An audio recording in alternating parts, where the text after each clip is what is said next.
Bienvenida, bienvenido a esta nueva exploración. Hoy nos adentramos en el, fascinante mundo de los lípidos. Solemos pensar en ellos como simples grasas, ¿verdad?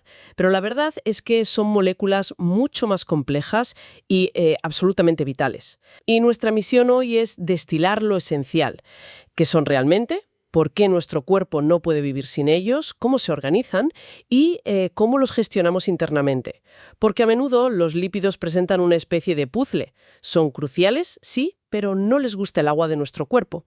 Veremos cómo se resuelve eso.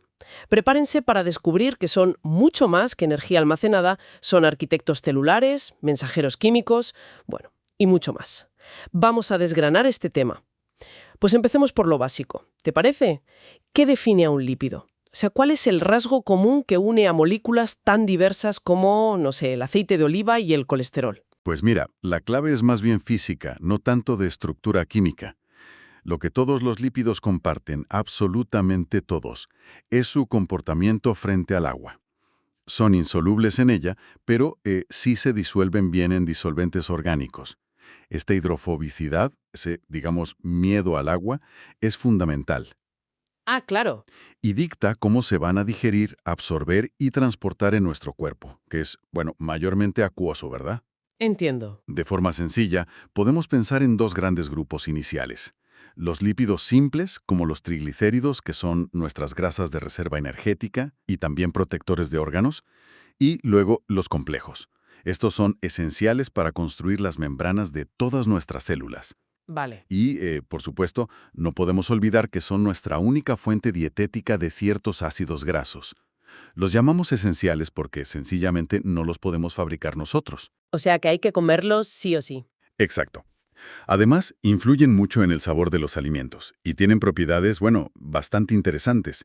Pero insisto, esa insolubilidad en agua es como el hilo conductor de toda su biología. Entendido. La hidrofobicidad es la clave. Y ya has mencionado reserva energética, estructura celular. Parece que tienen un montón de tareas. Más allá de ser una reserva de energía, que yo creo que es lo más conocido, ¿cuáles dirías que son sus roles más, sorprendentes o vitales? Es una buena pregunta, sí, porque van mucho, mucho más allá de la simple energía.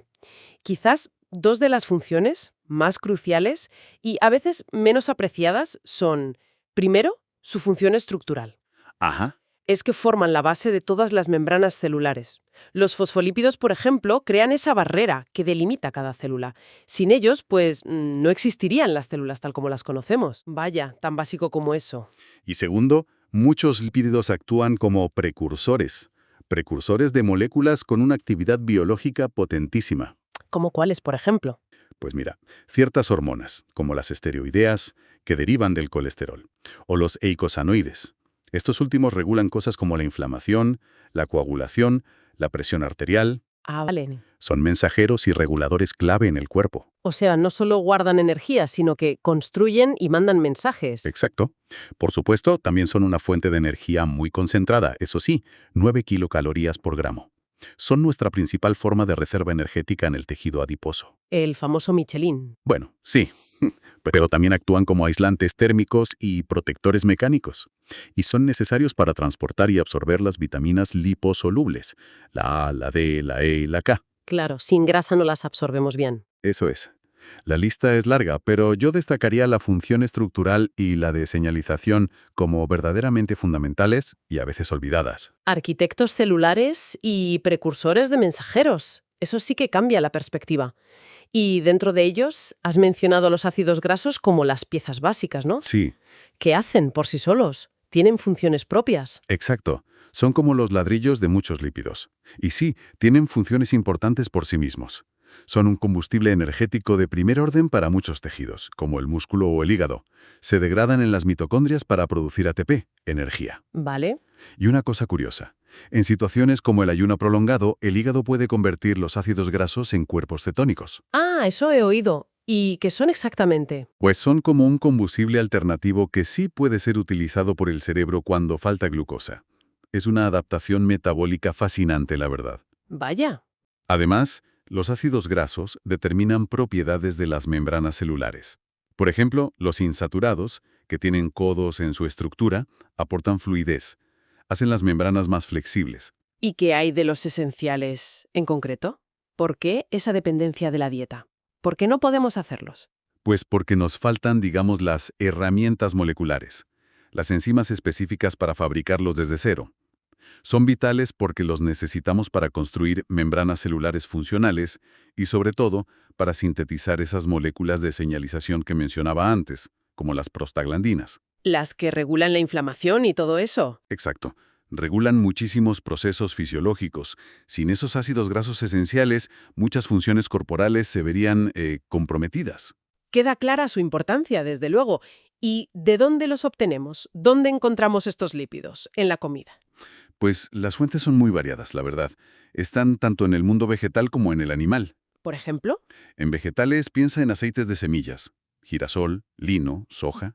También en frutos como la oliva, el aguacate, el coco. El aceite de oliva, nuestro tesoro. Desde luego. Y en el mundo animal, pues en las grasas de las carnes, los pescados, sobre todo los azules, los lácteos, los huevos. O sea, están por todas partes. ¿Sí? Y es interesante que en los animales, la grasa que se acumula alrededor de los órganos, la llamada grasa visceral, parece estar más asociada con riesgos para la salud cardiovascular que la grasa que está bajo la piel, la subcutánea. Ah, eso es importante saberlo. Y el tipo de grasa predominante varía mucho geográficamente. Aquí en el Mediterráneo el aceite de oliva es el rey, claro. Pero en otras zonas se usan más aceites de semillas o grasas animales. ¿Y los pescados grasos que mencionabas? Esos, como la sardina, el salmón, el arenque, son fuentes particularmente interesantes de ciertos ácidos grasos poliinsaturados, los omega 3, que son muy beneficiosos. Entendido. Bueno, vienen de todas partes y hacen de todo. Pero has dicho que son increíblemente diversos. ¿Cómo podemos poner un poco de orden en esta variedad para entenderlos mejor? Sin volvernos locos con la química, ¿cuáles son las grandes categorías? Sí, es verdad, la diversidad es enorme. A ver, intentemos simplificarlo centrándonos un poco en la función principal de cada grupo, ¿vale? Perfecto. Primero tendríamos los lípidos sencillos. Su función principal suele ser almacenar energía o proteger. Aquí los reyes indiscutibles son los triglicéridos. Los de reserva. Exacto. Una molécula de glicerol con 3 ácidos grasos pegados. Así es como guardamos la mayor parte de nuestra energía. Y también aquí están las ceras, que son súper impermeables y protectoras, como las de las hojas de las plantas o las plumas de las aves. Vale, sencillos. Energía y protección. Luego los lípidos complejos. Su misión estrella es formar las membranas celulares. Son moléculas más elaboradas y tienen esa característica de ser bipolares, una parte que ama el agua y otra que la odia. Anfipáticos, creo que se llaman. Justo, anfipáticos. Los más famosos aquí son los fosfolípidos, que son la base estructural de todas las membranas biológicas.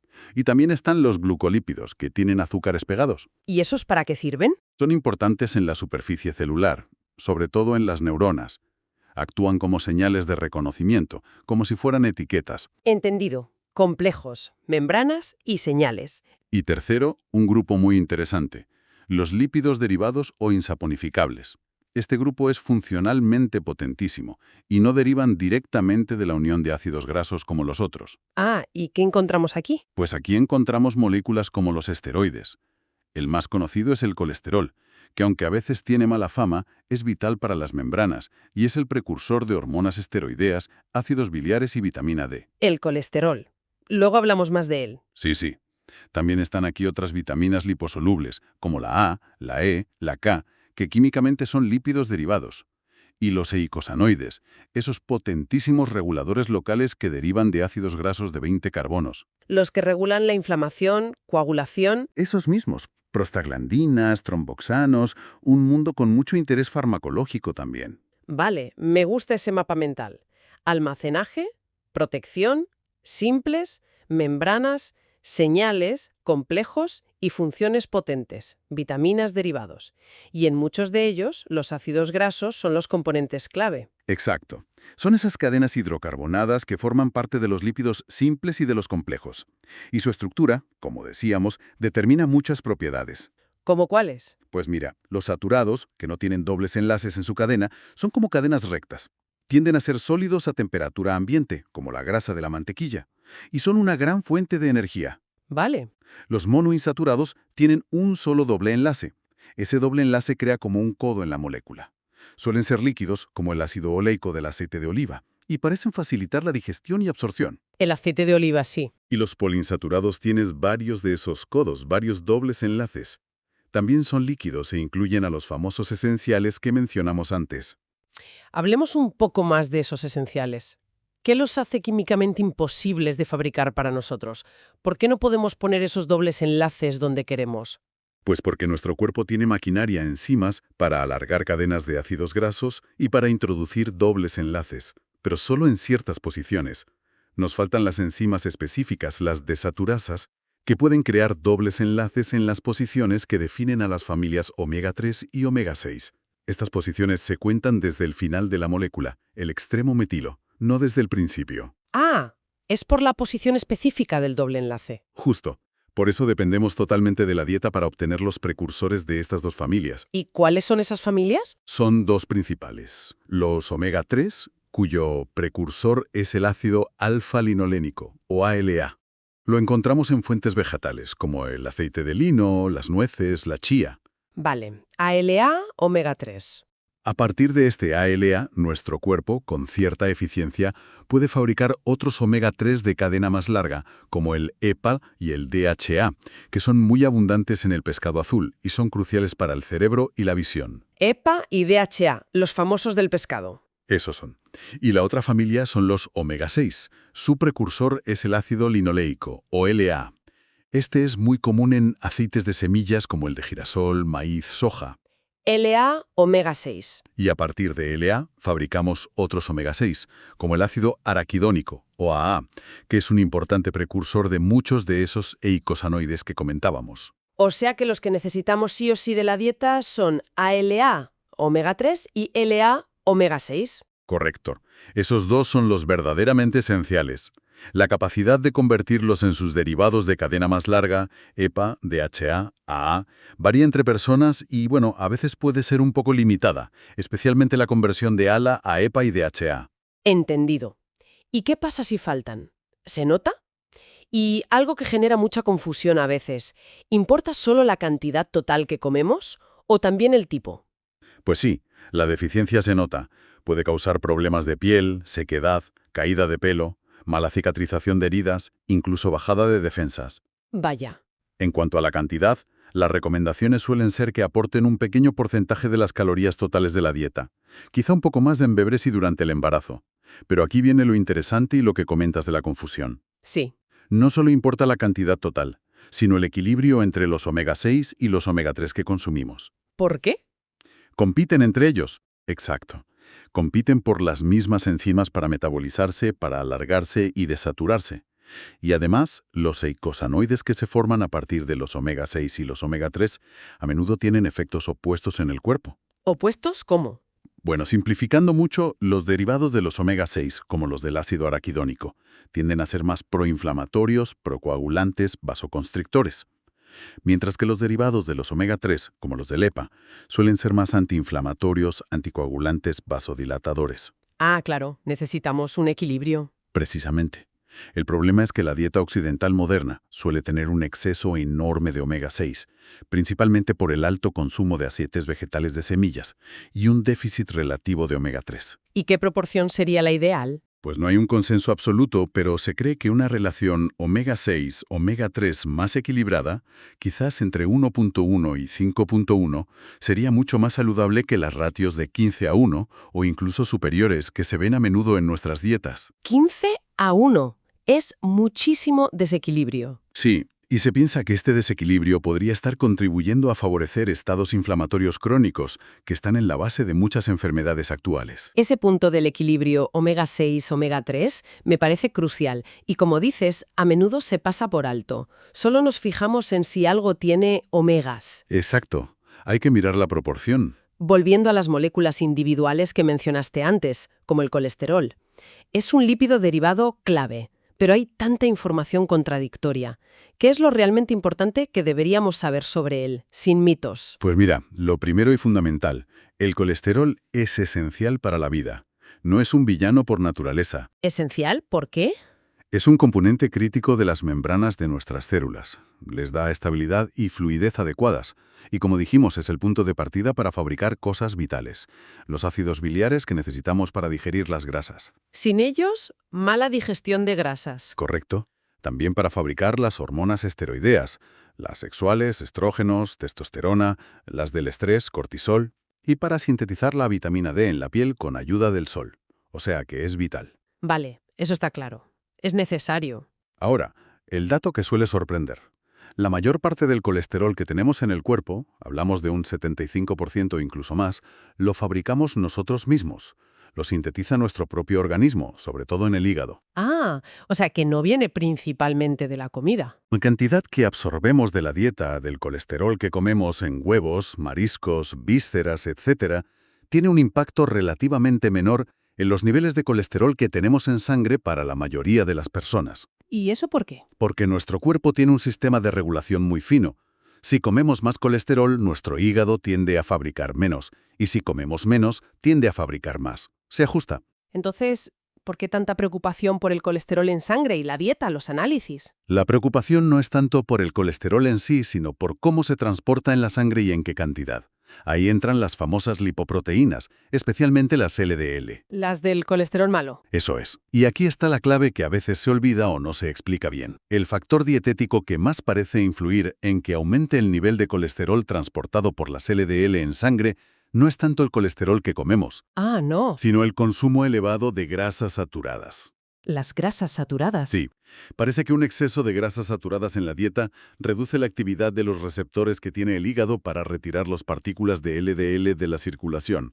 Entonces, las LDL se quedan más tiempo dando vueltas, pueden oxidarse y contribuir a problemas arteriales. O sea, que las grasas saturadas afectan a cómo el hígado gestiona el colesterol LDL que circula. Exactamente. Por eso, aunque alimentos como los huevos o el marisco sí contienen colesterol, su impacto en el colesterol sanguíneo de la mayoría de la gente puede ser menor que el de una dieta muy alta en grasas saturadas procedentes de otras fuentes, como carnes grasas, embutidos, bollería industrial. Eso sí que es un matiz importante y que cambia el foco, ¿no? No es solo el colesterol dietético, sino cómo las otras grasas afectan a su manejo. Fascinante. Sí, es un punto clave en la nutrición moderna. Bien, ya sabemos qué son, para qué sirven, cómo se clasifican. Ahora, el gran puzzle. ¿Cómo maneja el cuerpo estas moléculas que, como decías al principio, odian el agua? Especialmente una vez las comemos. ¿Cómo viajan por la sangre? Pues sí, el metabolismo lipídico es una auténtica obra de ingeniería biológica, precisamente por esa hidrofobicidad.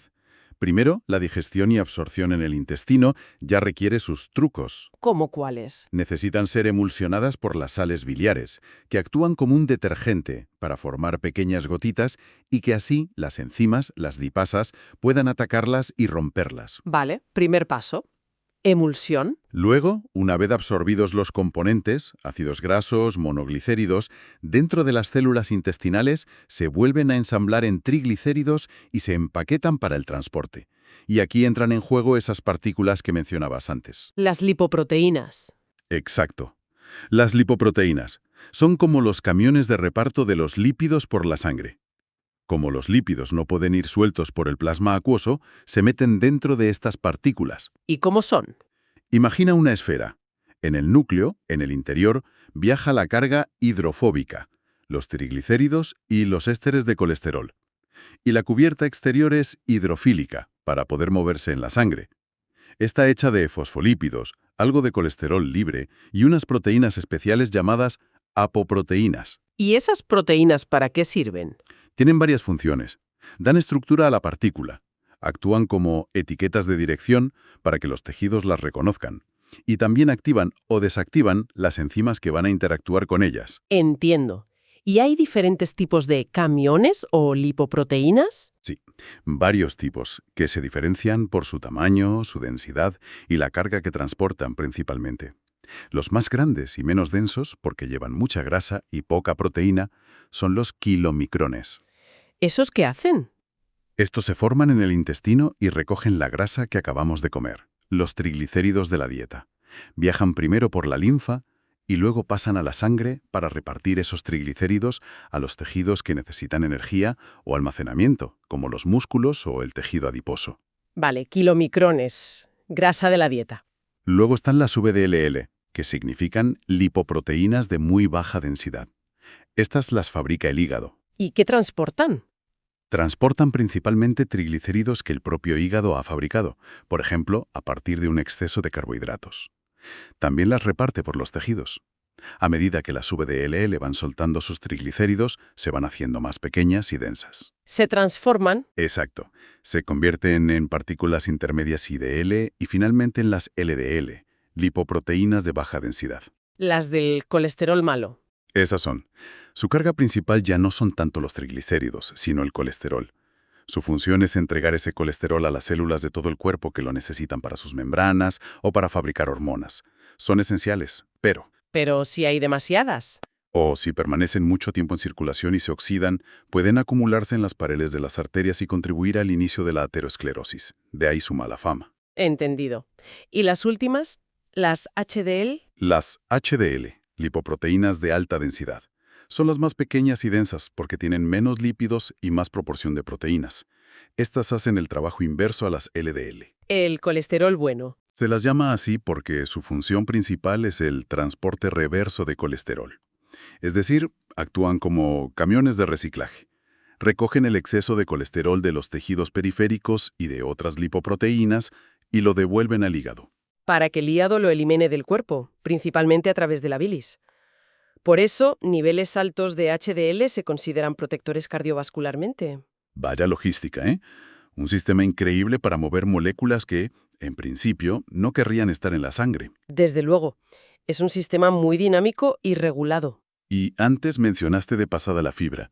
¿Cómo encaja la fibra dietética en todo este lío del transporte de lípidos y colesterol? Ah, sí. Es una conexión muy interesante, sobre todo la que hace la fibra soluble. ¿Qué tipo de fibra es esa? La que encontramos en alimentos como la avena, las legumbres, las manzanas, los cítricos, la cebada. Esta fibra tiene la capacidad de formar geles viscosos en el intestino. ¿Y eso qué hace? Pues ese gel puede atrapar o secuestrar los ácidos biliares que se han liberado para la digestión, impidiendo que se reabsorban y vuelvan al hígado. Ah, ¿y qué consecuencia tiene eso? Pues que el hígado, al ver que le faltan ácidos biliares para la próxima digestión, tiene que fabricar más. Y para fabricar ácidos biliares, ¿qué necesita? ¿Colesterol? Exacto, necesita colesterol. Y lo capta de la sangre, principalmente retirando partículas de LDL. El resultado neto es que bajan los niveles de colesterol LDL en sangre. ¡Qué mecanismo más ingenioso! Y no es el único. Parece que la fermentación de esta fibra soluble por las bacterias del colon produce unas moléculas llamadas ácidos grasos de cadena corta. ¿Y esos qué hacen? Algunos de ellos pueden ser absorbidos, llegar al hígado y allí inhibir un poco la propia fabricación interna de colesterol por parte del hígado. Así que la fibra soluble tendría un doble mecanismo beneficioso sobre el colesterol. Realmente hemos cubierto muchísimo terreno hoy. Ha sido fascinante. Desde esa definición clave basada en la solubilidad, que lo condiciona todo, pasando por funciones vitales que van muchísimo más allá de la energía, como ser arquitectos celulares y mensajeros químicos. Sí, son mucho más que grasa. La clasificación simplificada que ayuda a poner orden. La importancia crítica no solo de tomar ácidos grasos esenciales, sino del equilibrio entre ellos, especialmente omega 6 y omega 3. Un punto fundamental, sí. Los matices sobre el colesterol, que es esencial, y cómo su regulación interna se ve más influida por las grasas saturadas que por el colesterol de la dieta en sí. Exacto. Un cambio de perspectiva importante. Hasta esa increíble logística de transporte en lipoproteínas, con sus camiones de reparto y reciclaje, y cómo incluso la fibra dietética puede echar una mano. Exacto. Creo que queda claro que los lípidos son moléculas extraordinariamente versátiles y absolutamente esenciales para la vida. No son solo grasa en el sentido peyorativo. Son estructura, son energía concentrada, son señalización celular, son regulación hormonal. Su metabolismo es complejo, sí, y está muy interconectado con el de otros nutrientes como los carbohidratos. Desde luego. Entender un poco mejor sus diferentes tipos y funciones nos ayuda a valorar su papel central en mantenernos sanos y funcionales. Totalmente de acuerdo. Y bueno, como reflexión final, para que sigamos dándole vueltas después de apagar los micros, A ver, si la producción interna de colesterol se regula tan finamente y las grasas saturadas afectan a los receptores LDL del hígado, ¿qué papel juegan entonces otros tipos de ácidos grasos de la dieta? Pienso en los monoinsaturados del aceite de oliva o en conseguir un buen equilibrio omega-3 omega-6. ¿Podrían estos otros ácidos grasos ayudar activamente a afinar esa compleja red de regulación interna del colesterol? Irían más allá de simplemente evitar las grasas saturadas. Podrían modular positivamente cómo nuestro hígado y nuestras células manejan el colesterol a largo plazo. Es una pregunta excelente, la verdad, y muy pertinente. Abre la puerta a seguir profundizando en esas sutilezas de cómo los componentes específicos de nuestra comida interactúan íntima y dinámicamente con nuestra biología, con nuestro metabolismo. No todo es blanco o negro. Exacto, una invitación a seguir explorando. Pues muchísimas gracias por esta conversación tan clarificadora. Gracias a ti. Un placer.